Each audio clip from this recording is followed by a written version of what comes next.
Pag lumipas tong administrasyon at hindi natin sineryoso ang flood control at yung infra na corruption sa DPWH, babalik to mas masama pa. Para tong TB na hindi nyo tinuloy yung gamot, magiging drug resistant yung strain, di ba? So parating sinasabi po yon pag tinitreat yung tuberculosis na kailangan, kahit maganda na pakiramdam mo, kailangan mong tapusin yung gamot. Hindi pwedeng sa pangatlong buwan, medyo maganda na pakiramdam mo. Hindi. Ganon din po sa corruption.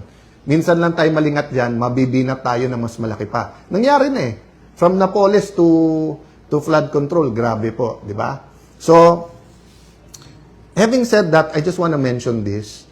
We can't keep saying change, then we just change administrations, change presidents, change ombudsman, change Senate president. We have to change the political culture.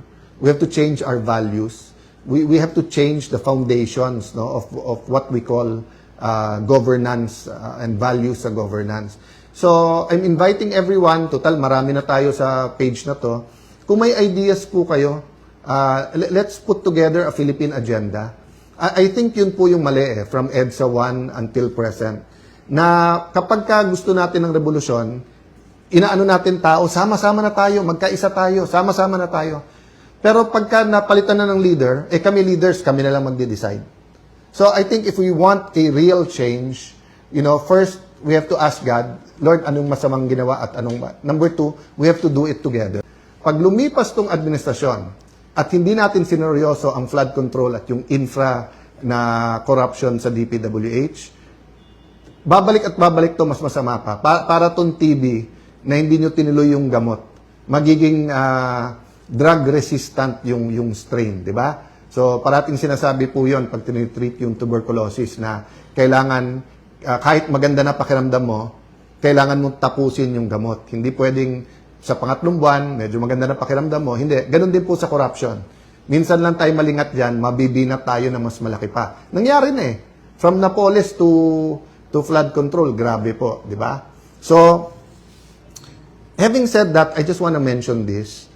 We can't keep saying change, then we just change administrations, change presidents, change ombudsman, change Senate president. We have to change the political culture.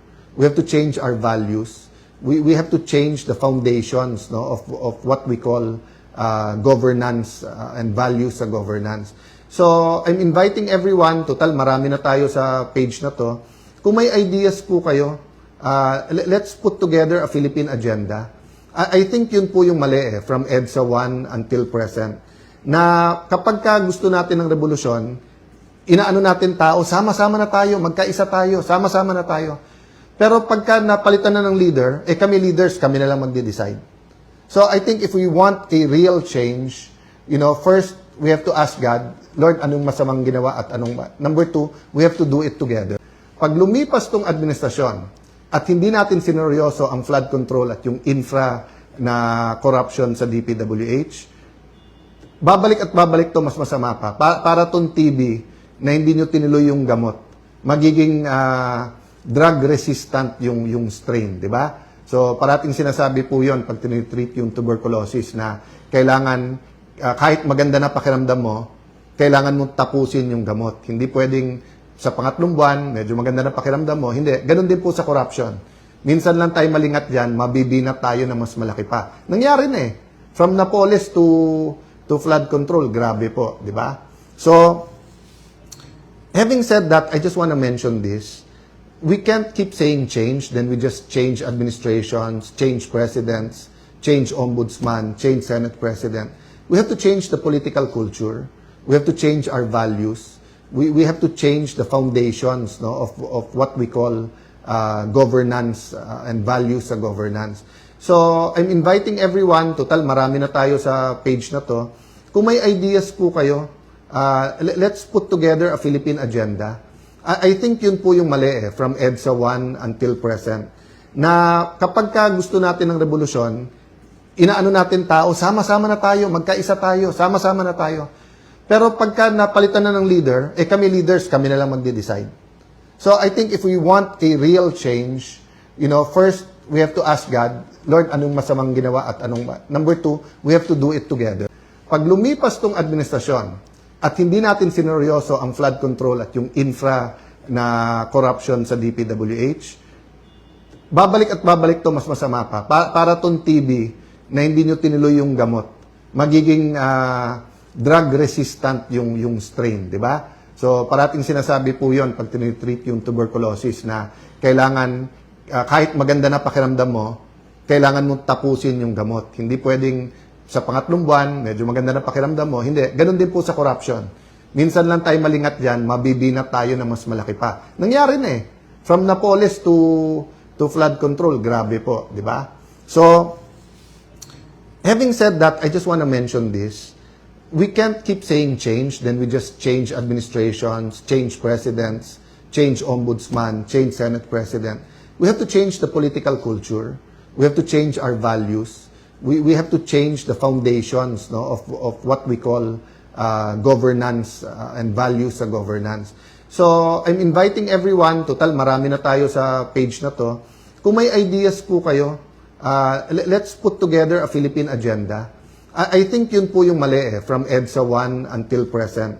Na kapag ka gusto natin ng revolusyon, inaano natin tao, sama-sama na tayo, magkaisa tayo, sama-sama na tayo. Pero pagka napalitan na ng leader, kami leaders, kami na lang magde-decide.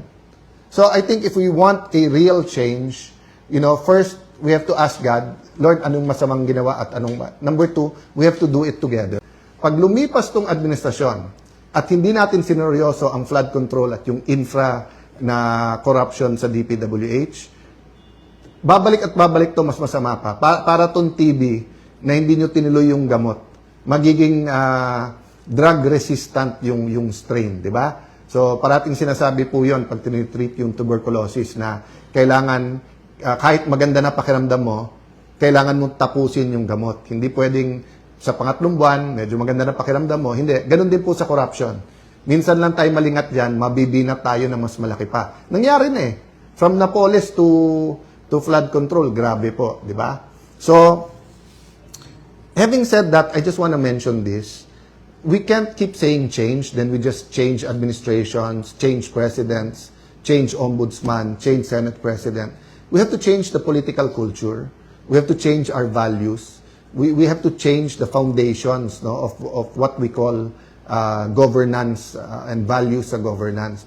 So, I'm inviting everyone, total marami na tayo sa page na to, kung may ideas po kayo, let's put together a Philippine agenda. I think yun po yung mali from EDSA 1 until present. Na kapag ka gusto natin ng revolusyon, inaano natin tao, sama-sama na tayo, magkaisa tayo, sama-sama na tayo. Pero pagka napalitan na ng leader, kami leaders, kami na lang magde-decide. So I think if we want a real change, first, we have to ask God, Lord, anong masamang ginawa at anong ba? Number 2, we have to do it together.